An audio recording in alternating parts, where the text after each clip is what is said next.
वारीसी असम की अपिकपा खुंगंग अमदा थोकिबा वारीनी हाइना थाजनै नुमित्तु कालेन थागी नुंसा यामना याकना सारकपा मतमनि हारिबा मतमसिदा रघु मसादु यामना चोक्थना ऑफिसदगी मयोम यौरक्लगा मसागी गारी थंफमदा कार थौजिनबदा ngairi मतमसिदा महाकी नुपी कमला थोरक्लगा रघुगी बेगतु पाशिलगा इमुंगदा चंगमिनरखी रघुना सोफादा तपना फमथरगा हाइरमे नसानुपासिंगदी कदाई कदाई चटख्रे कमला तपना खुम्मी नसानुपा अहलदी कॉलेजदगी हलक्लगा ममानबगीदा नोटबुक थिन्नी हाइरमे अतोमदुना अखोई इसेहोइदा बर्थडे याउबा चटखी कुइरक्लोई हाइरमबनी रघु वा मखा तारकते ngaihak tumin lei कमलाना हाइरखी मोय मपा हक्संग ngambidabro संगोम सिमला उरा नत्रगना इसिंग पुरा उरा आई करिसु तौदे इसिंग ओइना पुरा ओ ngasi यामना ओलांगी नोंग तागदबसु माले कमला साक्संगदे इसिंग लौथोकपा चंगखी रघु फुक हौगतलगा मफी मरोल होंगलगा महाकी लाइरिक पाफम कादा चंगलामे सौक्रीदा फमथै मतमसिदा नोंग तारमदाइगी उना वाना याउबा नुंसित सिलखी अयिंगबा नुंसितुना मरम ओइरगा रघुदु थोंनाव हांदुकलामे अदुगा मपालदा यंगथोकलोई नोंग खजिक खजिक ताबा हौरमले असिगुम्बा नोंथी नोंमंगबा नुमितसिंगदा रघु वाखल लैताफम खंगदे नुमितुगी अहिंगदु रघु तुम्बा यारमदे हौगतलगा करिगुम्बा अमा कोइथी थीरामे मपुरोइबगी मतौदु चिंगनरप तौना कमलासु फुक हौगतलम्मे मपुरोइबगी मनाक्ता लेपलगा हाइरम्मे करी थीबिरिबनो अहिंगसिदबो हयेंग अयुक नोंगालगा थीबा यादब्रो रघुना खुम्मे अइगी डायरी अमनबा अमा गोदरेज मनुंगदा थनबदुबो नहक उब्रो ओ मदुदी मोय पावुंगी टेबलगी लारिक मयाम लोनरिबदुगी मखादा लरिबदुदी इहे मानी नेहे अइना मेट ओंदबगिने रघुना डायरीदु तपना सतोकलामे मखुम हांगदोए डायरीदुगी मनुंगदा यामना फजबा ग्रुप फोटो अमखक यावरम्मे कमला फोटोदु ताप पाइरगा येंगे अदुगा हंगलखी फोटो सिदा यावरिबा सिंगसिदी कना कनानो अमुक्ता उखिद्री रघुना खुम्मे मयाई थंगबी नुपीदुना अइगी इमा पोकपी अबोकनी येता लेपलिबदुना अइगी मामो अहल रामेशनी महाकी थंगनबदा लेपलिबसिना अइगी मामो याइमा राजो अदुगा अबोकी ओइदा लेपलिबसे सीना अइगी मामतोन लखननी कमला नफेट तौना फोटोदु मुन्ना येंगलगा हाइरम्मी ए अबोकना पमलिबा नुपा मचासिदी कनानो रघुना हाइरम्मी नुंसिब्रा होय यामना नुंसी रघु नफेट तौरगा खुमलखी नहाकना नुंसी हाइरिबा नुपा मचादुदी नहाकी नपुरोइबा ओइरिबा सुरेश कुमार चीफ इंजीनियर अइनिदाना मसी हाइदुना मखोय अनिदु हौना नोकमिन्नै ngaihak leiragadi कमलाना मखा तारखी मामो होय अबोक होयदी हौजिकसु लेरिब्रा रघु सकम हंजिना खुम्मे मामतो नतना अतैदी ईश्वरगी खुया तानख्रे रघु नुंसासोर अमा तपना होंदोकलगा हाइरखी कमला अई वारी अमा लेगे मसी अइगी पुसिना लेरी मखै काउबा ngamlaroidaba वारीने कमला मपुरोइबगी मतौदुदा पुकनिंग संगबगी मतौ उतले रघु वारी लीबा हौरखी मतमदु अई अंगांग नुपा मसा ओइरिबा क्लास 4-5 तंबा मतमने अई लाइरिक लाइसु कया थवाई यावरक्ते साना खोनाबा लम कोइबा यामना पामे मसिगिदमक पाबुंगना स्कूलगी ओजा ओइबा मरमना अइबु तोइना फुई लाइरिक फबा सात्रा ओहेननिंखी अइगी हकन चंगबदा अइगी इमासु पाबुंगी लिसै तोइना साइ मपाम तोइना यौवे अइबु पाबुंगना सेक्शनना सेनाबिरमद्रबदी अइना हौजिक ओइरिबा फिबमसे ओइरमलोय रघुदु वारी लीना लीना ममितगी मपी तारखी कमलाना हाइरखी वारी मखादी अइना अंगांग ओइरिङैदा ख्वाइदगी पामजबसी स्कूलगी सही परीक्षा लोइरगा अइखोइगी अबोक होइदा लैबसिनी मरमदी अबोक होइदा लैरबदी मामो अहुमना अइबु नुंसीना तौबी अइना हाइरिबा मखै यारिबा अइखोइगी अबोकनी पाबुंगी सैसु सादे Matamdo ay abok hoy dalay. Raghu wari lina lina tuminna layki. Masada akibagi saktam ubagom tuminna layki. Kamalana kaidawrabage wari liplabadi haina hanglakpatuda Raghu khangprek khangni. Karisu tawdida. Aikhoygi abok hoygi yumse. Yamna sukpa umang amaga naknarammi. Aboki yumsu yamna sawba bangalo amani. Akoywada hay laysu piktan na hawi. Madugisu mathakta aboki hameng sanggu ama layribani. Aikhoygi mamo ahal Ramesh railway officer oirammi. Mamo atwanba lakhanna primary ozani. Kamalana hanglakki. O mamo yaymadi kamdawba. Raghuna khummi. Mamo yayma razo sarkar ki thabak pamde. Maromdom lepsaba yaba karbar pami. Mahaksu BSc honors ni. Mamo Ramesh na mahakpu railway da thabak sangnaba wari kaya tawrabasu manakongda haplamde. Maram simak na mahak na haiba indraba razoga khatnabadagi mamhaldo yumda lainingde quarter lauraga laiki. Abok nasu mamo razobu mayambada hangatni khumi haidana yana sai. Asumna nungmanini leiragadi mamo razodu nga thadok thajin tawbagi karbar tawrani haiduna abokta hairammi. Abok nasu hoi phai nahaknabu pamlabadi haiduna masigi matungda mamo razodu ayuk nganta hagwatlaga turelgi hithangphamda chatlaga nga khomlaga boxta halaga karbar tawrammi. Kamalana amuk hanglakhi. Adudi mahaki karbardu mai pakhibra. Raghuna khummi. Matam kharadi mamo razodo sel yamna tanba haiba karbarda mai pakpa horakhi. Masiga iroinana mahaki henna khonaningbagi ihulsu hengalakhi. Sabatumba thawairaktre. Nga layba lakpa misingi apambasu mahakpuda pamnabo oirakhi. Masigi matung nong maginumit amadani. Masi hairamlaga Raghu hikna kaplakhi. Kamalana makha tarakhi. Moy papong kari tawrabage makha taningi. Awaba wari oirabadi nanay nubida tamthokpiyu. Numito ngasisu kaudri. Nong tinang mangba ahingni. Mamo razo nong ngangadaba panayam watli. Nga kompham turel achobagi hithangpham chatnaba siam sarammi. Mahaki matawda abok aikhoy nisu tumba yadabadagi hawgatle. Aduga abok na hangi. Yayma nang busel tanbada ngaurabro. Ahing nong yasida kadayda chatkadoribano. Chatke harabasu nong ngalaga chatpasu mayay. Masidi nong sukana tari. Nahakpo adumna sel tanbiyu kanana haibage. Napabong na thambiramba lan mayam sibu kanana sadana loigadoribano. Taseng basu ahingdu akak araw nong laynungsit kana sitli. Thasigi ahing oibagi mambanasu khong thangba thoktaba matamni. Amaromda makhoygi yumdagi hithangpham yawnaba chatpada asukpa umang amakhak phawraga kilometer ahum mari chatkadoribani. Aboki wafamda mamo razona khumlakhi. Imagi hongnabi ipai thabaiba hawraklabra. Ay karisu tawroye.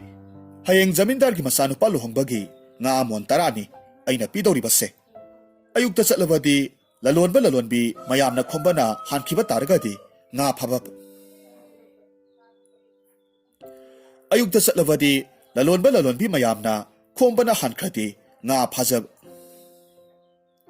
Ayukta chatlabadi lalonbi mayamna khombana hankrabadi nga phajaba phangloye. Mase aigi ijat ki oiba wafamni. O adu oirabasu chatpa yaroy haribasini. Masigumba ahingse misu laisu afaba oigandene hai. Ima nanghauro ay chatleko thengkhrani. Masi hairamlaga mamo razo satin ama tuplaga nong laynungsit maraktuda cycle hambar ama tonglaga yamna thuna chatkhre. Mahaki matawtuda aboktu masana chatkhiba maikaidu yenglaga laihowi. Nong laynungsit hena kansilakhi. Abok hoygi sumangda hauba layoiraba hainaw pambi asawbadusu asawba masa ama teklaga sumang mayayda dam haitharakhi. Makholduna abok aikhoyni khangprek khangi. Abok na laten pairaga aikhoyni imungda changlaga thonglon silli. Akhak araw maraktuda nongthang kupada amuk khangan ngali. Aidi kijabadagi abokta konsilli.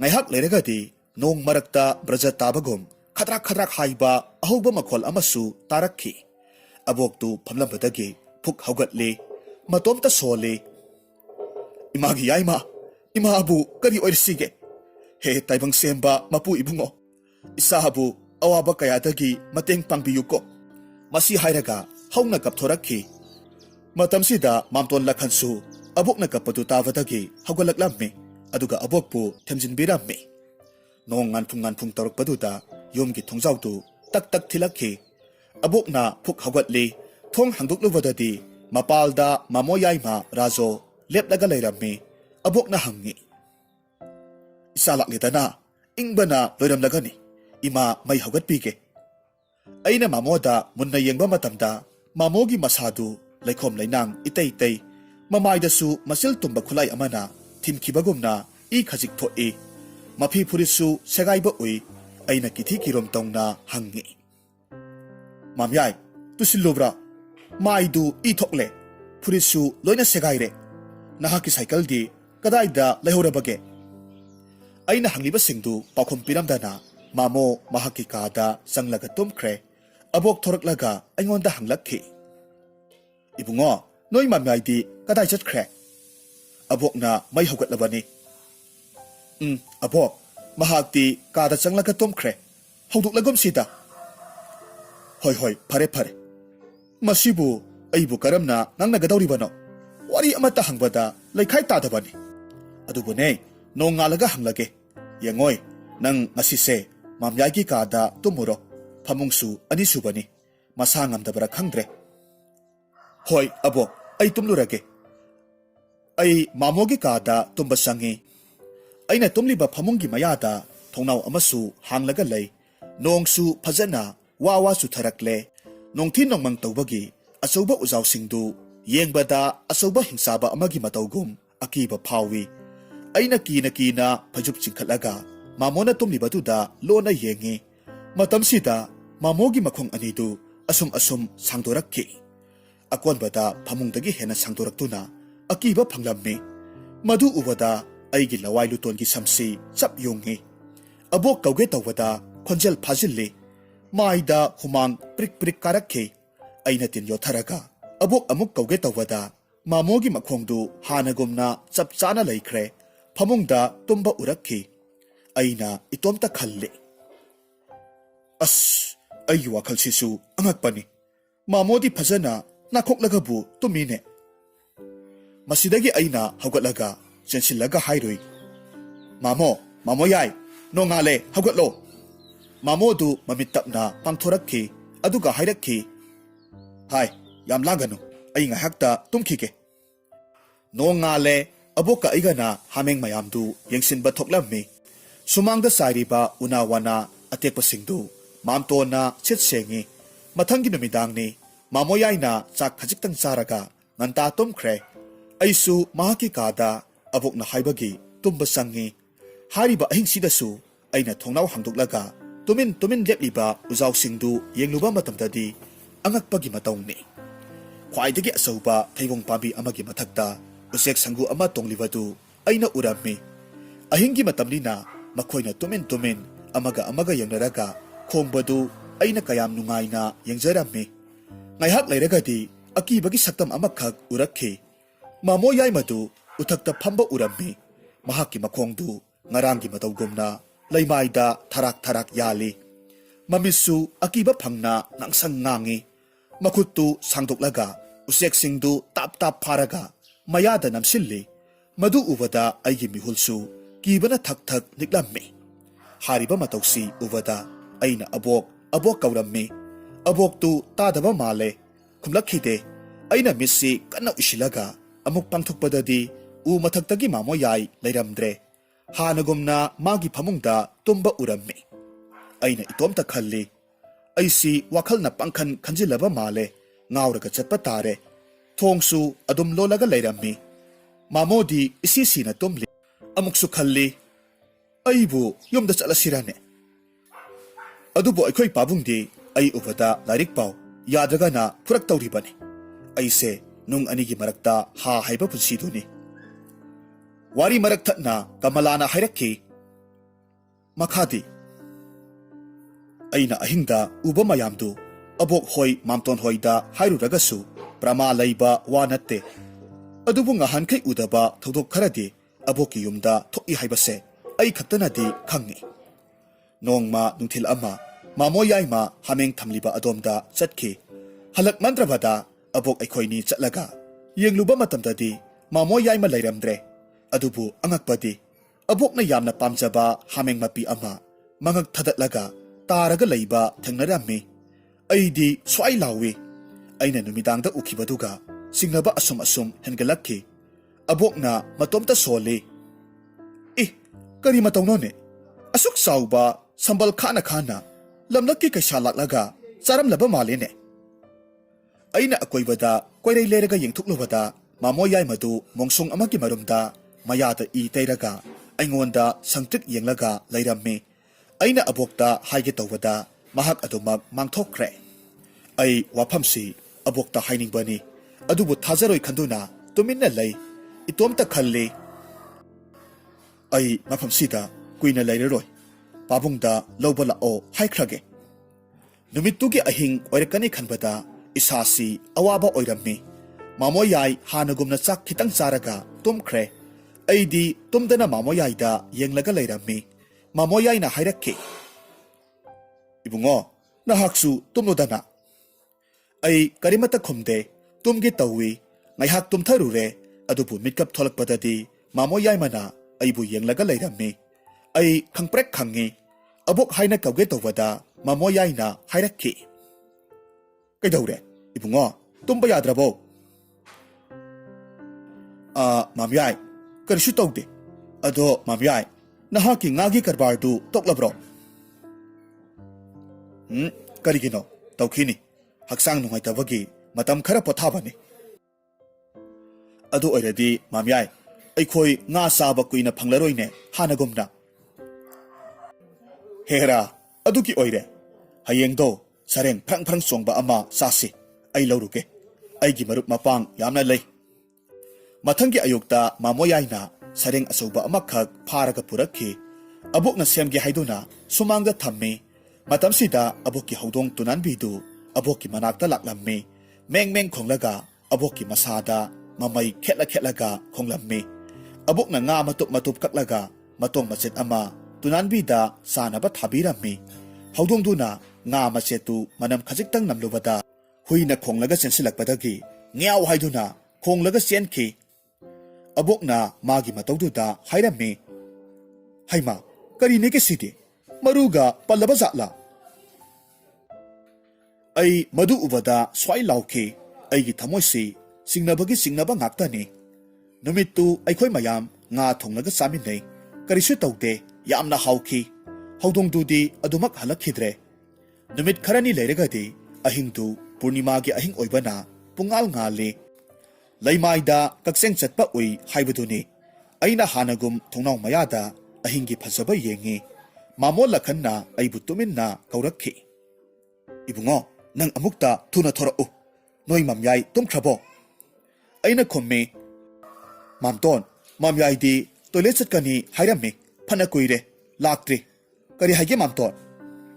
ꯑꯁꯨꯝꯅ ꯍꯥꯏꯗꯨꯅ ꯃꯅꯥꯛꯇ ꯂꯦꯞꯄꯤ꯫ ꯃꯥꯝꯇꯣꯟꯅ ꯑꯩꯒꯤ ꯆꯤꯟ ꯃꯦꯜꯂꯤ꯫ ꯑꯉꯛꯄꯒꯤ ꯃꯇꯧꯅꯤ꯫ ꯑꯩꯅ ꯍꯥꯟꯅ ꯎꯈꯤꯕ ꯃꯇꯧꯗꯨꯅꯤ꯫ ꯊꯩꯕꯣꯡ ꯄꯥꯝꯕꯤ ꯃꯊꯛꯇ ꯃꯥꯃꯣ ꯌꯥꯏꯅ ꯃꯈꯨꯠ ꯁꯥꯡꯗꯣꯛꯂꯒ ꯎꯆꯦꯛ ꯐꯥꯔꯒ ꯆꯥꯕꯗꯨ ꯑꯩꯈꯣꯏ ꯑꯅꯤꯅ ꯎꯔꯝꯃꯤ꯫ ꯑꯩꯅ ꯇꯨꯃꯤꯟꯅ ꯆꯪꯂꯒ ꯑꯕꯣꯛꯄꯨꯁꯨ ꯀꯧꯔꯒ ꯊꯧꯗꯣꯛꯇꯨ ꯌꯦꯡꯍꯜꯂꯤ꯫ ꯃꯗꯨ ꯎꯕꯗ ꯑꯕꯣꯛꯇꯤ ꯂꯩꯃꯥꯏꯗ ꯑꯗꯨꯝ ꯋꯥꯟꯊꯈ꯭ꯔꯦ꯫ ꯃꯥꯝꯇꯣꯟ ꯑꯩꯈꯣꯏꯅꯤꯅ ꯑꯕꯣꯛꯄꯨ ꯏꯃꯨꯡꯗ ꯇꯞꯅ ꯄꯨꯁꯤꯜꯂꯤ꯫ ꯑꯕꯣꯛꯇꯨ ꯋꯥꯈꯜ ꯇꯥꯔꯛꯈꯤ꯫ ꯃꯊꯪꯒꯤ ꯑꯌꯨꯛꯇꯅꯤ꯫ ꯃꯥꯝꯇꯣꯟꯗꯨ ꯉꯟꯇꯥꯅ ꯍꯧꯒꯠꯂꯒ ꯆꯠꯈꯤ꯫ ꯑꯕꯣꯛ ꯑꯩꯈꯣꯏꯅꯤ ꯌꯥꯝꯅ ꯀꯤꯅ ꯆꯥꯛꯁꯪꯗ ꯇꯥꯁꯤꯜꯂꯒ ꯂꯩ꯫ ꯃꯥꯃꯣ ꯌꯥꯏꯗꯤ ꯀꯔꯤꯁꯨ ꯇꯧꯗꯕꯒꯨꯝ ꯃꯥꯒꯤ ꯐꯃꯨꯡꯗ ꯑꯗꯨꯃꯛ ꯇꯨꯝꯂꯤ꯫ ꯅꯨꯃꯤꯠꯇꯨꯒꯤ ꯅꯨꯡꯊꯤꯜꯗ ꯃꯥꯝꯇꯣꯟꯅ ꯂꯝꯗꯝꯗꯨꯗ ꯃꯃꯤꯡ ꯂꯩꯔꯕ ꯃꯥꯏꯕ ꯚꯩꯔꯣꯞꯄꯨ ꯔꯤꯛꯁꯣ ꯑꯃꯗ ꯇꯣꯡꯃꯤꯟꯅꯔꯒ ꯆꯪꯂꯛꯈꯤ꯫ ꯚꯩꯔꯣꯞ ꯌꯦꯡꯕꯗ ꯃꯁꯝ ꯑꯃꯗꯤ ꯃꯀꯣꯏ ꯌꯥꯝꯅ ꯁꯥꯡꯉꯤ, ꯖꯇꯥ ꯄꯨꯏ, ꯃꯃꯤꯠ ꯂꯥꯎꯊ꯭ꯔꯤꯛ ꯂꯥꯎꯏ, ꯃꯔꯥꯏꯕꯛꯇ ꯁꯤꯟꯗꯨꯔ ꯁꯥꯡꯅ ꯆꯤꯡꯉꯤ,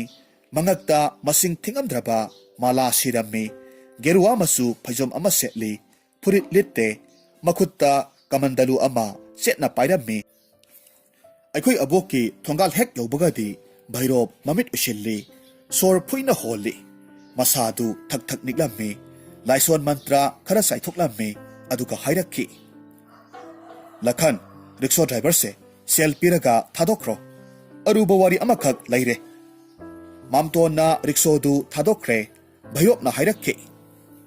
Nakoigi imungda, handak hapta sida, laikidaba miga yaubra, imung sida kana lay. Mamto na kummi, laikidaba hairagadi kanasu laite. Pabung di sahi ani sure laikidaba. Pabung gi manaw nupa kuradu di. Pabung dagi hana laikidre.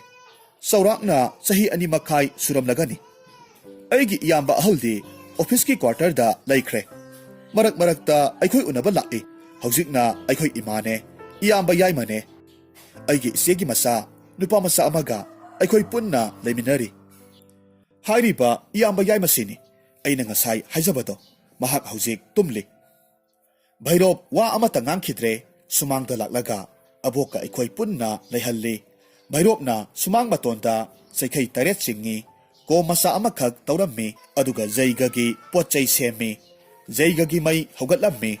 Masinda murum solaga. May thakta isingumba amakag sasilli. Aduga hairakki. Nakhoy giyumda layriba. Nasano pa yay masidi.